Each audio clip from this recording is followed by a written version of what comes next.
Добър вечер и добре дошли на всички. Благодарим ви за това, че уважихте тържеството ни. Най-вече да благодарим на организатора Ради.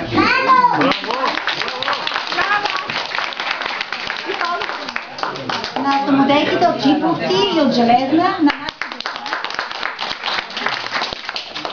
Тези коледни и новогодишни дни, изпълнени с много топлина и приятни емоции, ви пожелавам да сте здрави, вие, вашите семейства, за да имате сили да се борите с всичко, да отстоявате позициите, достоинствата си, защото само така ще се чувстваме наистина пълноценни.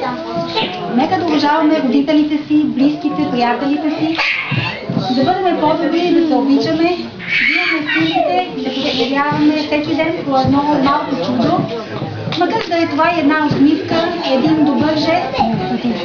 Бъдете живи, здрави, истински щастливи и мирна и успешна 2011 година.